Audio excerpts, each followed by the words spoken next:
बिस्मिल्लाहिर्रहमानिर्रहीम। मेरे मोहतरम, बहुत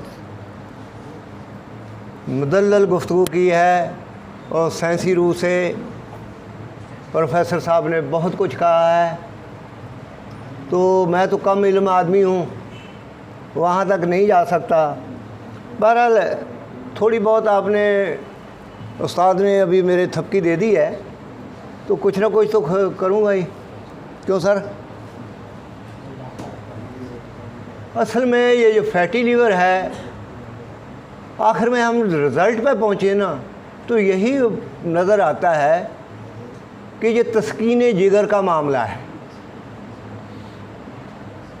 एसिड की ज़्यादती है। क्यों सर जी? सौदा बिगड़ा है, एसिड की ज़्यादती है। ये जितने भी अमराज, शुगर, ब्लड प्रेशर, इसके अलावा जिस्म के अंदर मुख्तलिफ़ किस्म की जो गैसेस बनती हैं, ये मुख्तलिफ़ चीज़ें बनती हैं। क्रेटिनिन हाई होता है, यूरिया हाई होता है।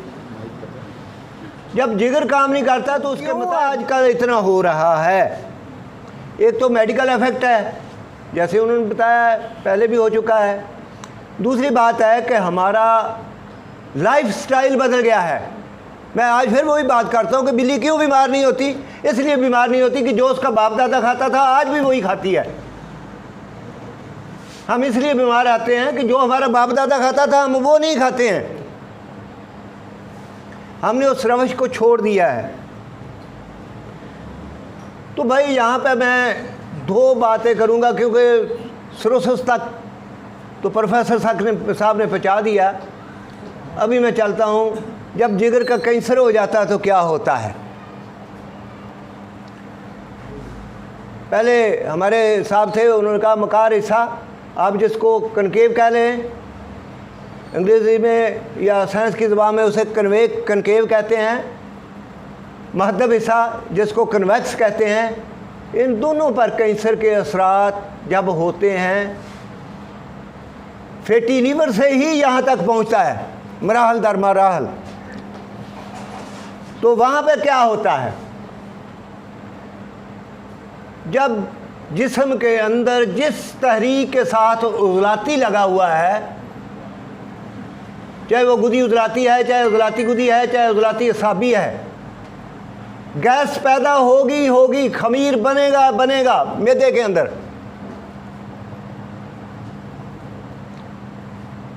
जब अद्वियात से मैदा ख़राब हो गया, गैसेस का इज्तिमा हो गया, सबसे पहली तो बात है कि मेडिकल की कोई भी दवाई इस गैस को खारिज नहीं कर सकती। और जब अज़लाती असाबी तहरीक होती है, उसकी गैस की अलामत और है। जब अज़लाती गुदी होती है और होती है। जब अज़लाती असाबी तहरीक होती है तो पेट के अंदर जो गैस होती है, सौदा उस वक़्त पुख्ता नहीं होता, जो उसके अंदर खमीर बनता है उससे हल्के हल्के डकार आते हैं, तुरशी होती है, खट्टी डकार आती है, डकार तो आती है, और हवा नीचे से खारिज नहीं होती, ज़ोर लगाकर खारिज करनी पड़ती है। मरीज़ दाएं बाएं ऐसे होकर, ऊंचा नीचा होकर उस खारिज करना चाहता है, लेकिन हवा खारिज नहीं होती। दूसरा, जब उज़लाती गुदी तहरीक होती है, कुछ थोड़ी सी हरारत साथ आ जाती है। जब हरारत साथ आती है तो ऊंची आवाज़ से डकार आते हैं और मुंह का जायका उस वक़्त कड़वा होता है। यह अलामत है, मुंह का जायका उस वक़्त कड़वा होता है और हवा कभी कभी खारिज भी हो जाती है। लेकिन बदकिस्मती से जब इसका इलाज नहीं हो सकता और गलत इलाज के बायस कफ़ियत वहाँ तक पहुँचती है कि जिगर का कैंसर हो जाता है, उसके खलियात जो है टूटते हैं, डैमेज होते हैं और उनकी साख्त बदली हो जाती है, उसका हुजम बदली हो जाता है। वहाँ छोटी छोटी गिल्टियाँ बन जाती हैं, पहले ज़ख़म बनते हैं, फिर गिल्टियाँ बन जाती हैं, सिरोसिस से फाइब्रोसिस तक चला जाता है। तो फिर कैंसर की अलामत जो पैदा होती हैं उसमें क्या होता है? यहाँ पर आकर जो होता है, डॉक्टर साहब उसको कहते हैं जी आप लीवर ट्रांसप्लांट कराएं। गुर्दे उस वक्त क्रिएटिनिन हाई हो जाता है, वो कहते हैं जी गुर्दे वाश कराएं। ये दो कैफियत उस वक्त होती हैं। पेट में पानी पड़ जाता है तो डॉक्टर कहते हैं जी पेट का पानी निकालें। कुछ देर थोड़ी सी आसानी हो जाती पेट का पानी निकालने से, लेकिन आराम नहीं आता। अभी मैं बोलता हूँ, जब कनकेव हिस्से पर, ये कनकेव है और ये कन्वेक्स है, जो दबा हुआ हिस्सा है ये कनकेव कहलाता है, ये जो उभरा हुआ रहता है ये कन्वेक्स कहलाता है, ये महदब कहलाता है, ये मकार कहलाता है। जब मकार हिस्से पर कैंसर के असरात होते हैं तो उस मरीज़ को बार बार कै होती है, जो किसी मेडिकल की दवाई से नहीं रुकती। तजर्बा कर लेना। दूसरा, मरीज़ को हिचकी होती है कि उसको सांस जो है तंगी से बात नहीं कर सकता है, बार बार हिचकी होती है, और उसकी हिचकी भी किसी दवाई से ख़त्म नहीं होती। पेट में गैस इतनी होती है कि पेट फूल जाता है, तौंद निकल आती है। उसके पेट को दबाएं और हाथ लगाकर बजाएं तो इस का तबली का आप फतवा लगा देंगे कि तबल की तरह गैस बन जो है। डॉक्टर हजरात उसकी ये गैस जो है पेट को नरम नहीं कर सकते, इसकी गैस भी खारिज नहीं कर सकते हैं। आखिरी इसमें मरहला ये होता है कि पेट में पानी पड़ जाता है। वो पानी कैसे पड़ता है आपको साहब बता गए। जब मरीज़ के महदब हिस्सा पर कैंसर के असरात होते हैं तो फिर क्या होता है? मरीज़ को राइट करवट, सज्जी साइड से मरीज़ सो नहीं सकता, लेट नहीं सकता। उसे शदीद खांसी होती है जो किसी दवाई से नहीं रुकती है। तीसरा, वो ऐसे सीधा नहीं लेट सकता, तीन तीन तकिए रखकर वो लेटता है। अगर वो सीधा लेटता है तो उसके सांस बंद हो जाती है, उठ के बैठ जाता है। ये महदब हिस्से के कैंसर की बात कर रहा हूं। वो उठ के बैठ जाता है। क्यों बैठ जाता है? उसका जो राइट वाल्व है दिल का वो मुकम्मल काम नहीं कर रहा। जो फेफड़े में जाता है, जो ही खून जब वो लेटता है वो वापस आ जाता है, उसको तंगी होती सांस की, वो फिर उठ के बैठ जाता है। मेरे भाई, यहाँ तक ये मैंने अलामतें बोल दी हैं। अगर आपके पास कोई मरीज़ आता है आप चेक कर लें। यहाँ पर पहुँचा हुआ मरीज़ भी 5 से 10% मरीज़ वापस आ जाते हैं। अगर कोई कामल तबीब हो, उसके जिस्म में सफरा की पैदाइश करे और सफरा खारिज करने की कोशिश करे, उसके जिस्म की हरारत को मेंटेन कर दे, तो मरीज़ बच सकता है। ये नहीं हो सकता कि अल्लाह ताला ने जिसकी ज़िंदगी जितनी लिखी है उतने ही सांस लेता है, लेकिन जितने सांस गुजारेगा आसानी से गुजारेगा।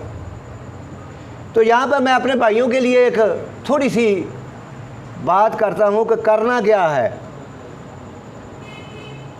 आपके लिए मैं गुजारिशात है मेरी है आपके लिए कि गुजारिश ही कर सकता हूँ, आपको हुक्म तो नहीं दे सकता। आप लोगों से मेरी गुजारिश है कि आप सबसे पहले मरीज़ की जिस्म की हरारत को पूरा करें, जिगर की हरारत को पूरा करें, एसिड को कम करने की कोशिश करें,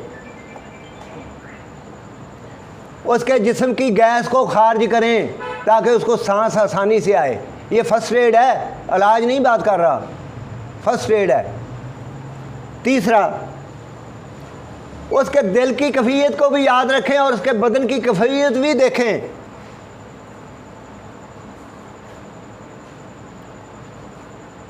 मरीज़ को 2 से 3 बार मोशन आने चाहिए, उसे सख्त कब्ज़ होती है, याद रखें। ये इसलिए कह रहा हूँ कि आप उसको फर्स्ट एड दे सकें ताकि उसको थोड़ा सा सहूलत हो जाए, किसी अच्छे मौलवी के पास चले जाए, उसको अच्छे मौलवी के पास फॉरवर्ड कर दें। हम लोग पता क्या करते हैं कि हम हकीम हैं, हमारी तौहीन होती है कि हम अपने मरीज़ को अदरीस साहब के मैं भेजूँ, मैं अपनी तौहीन समझूँ। ऐसी बात नहीं होनी चाहिए।